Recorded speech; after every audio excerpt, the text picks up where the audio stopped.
अब आता है दूसरा step. Now how to understand what solitude is. Solitude की शुरुआत होती है ध्यान से. व्हाट इज ध्यान? ध्यान करना नहीं है. ये मैं पहले अपने अलग अलग सेशंस में बहुत जगह पे बोल चुका हूं. ध्यान देना है. ध्यान देने का मतलब क्या है? अभी मैं बोल रहा हूं, आप ध्यान दे रहे हो? ऐसा मुझे लग रहा है. दे रहे हो? यस और नो? हाँ, ठीक है. तो अगर अकेले में बैठे हो तो वहां पर क्या करना है? कुछ अजीब अजीब सी हरकतें करनी है. हाँ, अंदर कुछ करने की कोशिश करनी है? कुछ नहीं. ध्यान देना है इस सच की तरफ, जो सच में बार बार अपने अलग अलग सेशंस में बोल रहा हूं कि आपको इस पूरे यूनिवर्स से जुड़ना नहीं है, आप जुड़े ही पड़े हो. ध्यान दो इस बात की तरफ जी कि आपका इस यूनिवर्स से क्या कनेक्शन है. कनेक्शन है या नहीं है? अभी बारिशों का टाइम चल रहा है, तो कभी बारिश में जाकर के बैठो और देखो किस तरह से बादल बन रहे हैं. हाँ, नहा रहे थे. हाँ, एक है अब हम मजे के लिए नहा रहे हैं, है ना. छम छम छम छम छम छम. हाँ, तो बारिश में नहाने का मतलब क्या? कि नहा करके एंजॉय कर रहे हैं. थोड़ी देर बारिश में नहाए, एंजॉय करा, फिर घर में गए, फिर रो रहे हैं बैठ करके. फिर वो बारिश में नहाना बिल्कुल ऐसे ही हो गया जैसे मोबाइल पे थोड़ी देर का एंटरटेनमेंट.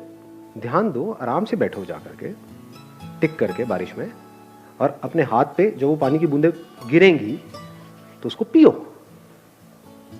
देखो क्या वो बादल आप नहीं बन गए हो? वो बादल बूंद बना, वो बूंद आपके हाथ में आई, तो क्या आपने बादल नहीं पी लिया है? जब इस तरह से देखते हो तो कुछ कमाल का होने लग जाता है. फिर क्या होता है? एफर्टलेसली आप 24 घंटे मेडिटेशन में रहते हो. मेडिटेशन करते नहीं हो. ज्यादातर लोगों के लिए मेडिटेशन का मतलब क्या है? 1 आवर मेडिटेशन, 23 आवर फ्रस्ट्रेशन. और बहुत लोग तो मेडिटेशन कर रहे होते हैं नाम के लिए, घर में बैठे हैं और चीख चिल्ला रहे हैं, यार तुम्हें पता नहीं है मैं मेडिटेशन कर रहा हूं, हल्ला मत मचाओ.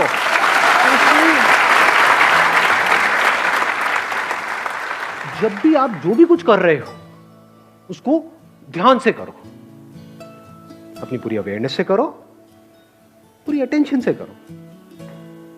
ये शुरुआत है सॉलिट्यूड की, ये शुरुआत है ध्यान की, ये शुरुआत है मेडिटेशन की. फिर धीरे धीरे क्या होता है? इसका अल्टीमेट गोल क्या है? कोई एक्सपीरियंस नहीं होगा, क्योंकि जो भी एक्सपीरियंस आया है वो जाएगा. इस बात को गांठ बांध लेना अच्छे तरीके से. अल्टीमेटली क्या निकल के आएगा? ये सब करके आपको 2 चीजें समझ आएगी. एक, कि सब कुछ टेम्पररी है इस दुनिया में. अभी ये थियोरेटिकली तो हमको पता है, but we don't realise it. We don't see things changing. अपने आप को देखते हैं शीशे में और बोलते हैं कि मैं ये हूं. तो वी डोंट रियलाइज कि सब कुछ बदल चुका है. बचपन में जो आपकी बॉडी थी वो आप हो, या ये जो दिख रहा है ये आप हो? समझ रहे हो? हाँ, इस तरफ हमारा ध्यान नहीं है. We never understand these things. बचपन में कितने खूबसूरत थे आप लोग, कभी सोचा है? अभी क्या हालत हो गई है?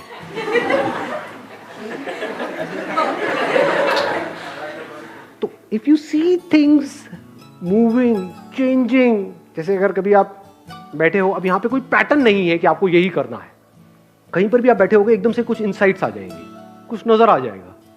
एकदम आप देखोगे बादलों में आपको, या कभी कहीं किसी हिल स्टेशन पे हो तो वहां पे ऑब्जर्व करना, रात के टाइम जब आप बैठे होते हो तो पहाड़ों में आपको कुछ शक्लें नजर आएंगी. वो पेड़ पौधों से अपने आप ही कुछ शक्लें बन जाती हैं. अब वो शक्ल वहां नहीं है, वो यहां है. ऐसे ही क्लाउड्स के साथ होता है. क्लाउड्स में आप देखोगे, अच्छा वो नजर आएगा, वो आएगा, थोड़ी सी देर बाद आप देखोगे, कुछ सेकंड्स बाद वो गायब. तो आपको क्या समझ आता है? 2 तरह की चीजें हैं इस दुनिया में. एक है जो टेम्पररी है, यानी जो आ रहा है और जा रहा है, और कुछ ऐसा है जो परमानेंट है. यानी टेम्पररी मतलब क्या? जो पैदा हुआ और मरा. और परमानेंट मतलब क्या? जो ना पैदा हुआ ना मरा लेकिन है, वो परमानेंट है. तो जैसे जैसे इस सॉलिट्यूड में आप गढ़ते चले जाते हो तो आपको ये समझने में देर नहीं लगती, ये सब जो आना जाना चल रहा है ये मुझ में चल रहा है. मैं मतलब क्या? अवेयरनेस. कुछ सेंसेशंस आती हैं, चली जाती हैं. कुछ फीलिंग्स आती हैं, चली जाती हैं, इमोशंस आते हैं, चले जाते हैं, थॉट्स आते हैं, चले जाते हैं। ये आना जाना चलता ही रहता है और ये चलता ही रहेगा। लेकिन जिसमें आ जा रहा है वो मैं हूं। वहां पर आप में और मुझ में कोई फर्क नहीं है। लोग बोलते हैं मेरी अवेयरनेस है, तेरी अवेयरनेस है। What do you mean by that? ये जो बॉडी में पानी है वो मेरा पानी है, ये इसका पानी है। क्या ये सच है या झूठ है? या पानी पानी है? ज्यादा हो गया, आया समझ में मैंने क्या बोला है? आपकी बॉडी में पानी है, मेरी बॉडी में भी पानी है। क्या ये पानी मेरा है, वो पानी तेरा है? नहीं। अगर एक पानी में हम दोनों ने मिल करके पिया, आधा तूने पिया आधा मैंने पिया, तो अब ये पानी क्या हमारा है? नो। किसका है ये पानी? तेरा है, मेरा है, किसी के बाप का है? किसका है ये पानी? किसी का नहीं है और पानी सबका है। तो ये जो हम कब्जा करते हैं कि मैं हूं, ये तू है, इसी वजह से हम दुखी रहते हैं। ये मैं ही तो लोनली है ना। ये मैं यहीं पर फंसा पड़ा है और यहां भी क्या, यहां फंसा पड़ा है, यहां फंसा पड़ा है। अगर मैं यहां से निकल जाए, मतलब थॉट के लेवल पे ये समझ जाए कि मैं कहीं भी फंसा हुआ नहीं हूं। जैसे अभी पानी का एग्जांपल मैंने दिया, क्या उस एग्जांपल से आप इसको रिलेट कर सकते हो कि अभी आप भी देख रहे हो मुझे, मैं आपको देख रहा हूं? इस देखने को अवेयरनेस बोल सकते हैं। आप भी मुझे देख रहे हो, मैं भी आपको देख रहा हूं। आप भी मुझे सुन रहे हो, मैं भी आपको सुन रहा हूं। ये जो सुनना चल रहा है, जिसको हम अवेयरनेस बोल सकते हैं, कॉन्शियसनेस, क्या यहां से जो सुना जा रहा है वो मेरी अवेयरनेस है और वहां से जो सुना जा रहा है वो तेरी अवेयरनेस है? या अवेयरनेस अवेयरनेस है? अवेयरनेस में मैं और तू कहां है? तो ये आपका पॉइंट ऑफ व्यू खत्म हो जाता है। नहीं तो हम हमेशा सामने वाले को अपने पॉइंट ऑफ व्यू से देखते हैं, उसको अपने पॉइंट ऑफ व्यू से समझते हैं, उसको अपने पॉइंट ऑफ व्यू को समझाना चाहते हैं। अब आपको कोई पॉइंट ऑफ व्यू है ही नहीं, इसको प्यार बोलते हैं। फिर उसमें पॉइंट, इस बात की गहराई देख पा रहे हो? सब कुछ बनेगा मिटेगा, at a micro level, at a macro level. सब कुछ बनता रहेगा, मिटता रहेगा, नौटंकियां चलती रहेगी, दो पास आते रहेंगे, दूर होते रहेंगे, ये सारी कहानियां चलती रहेंगी, लड़ते रहेंगे, ये करते रहेंगे, लेकिन अवेयरनेस वही की वही है। And I am that.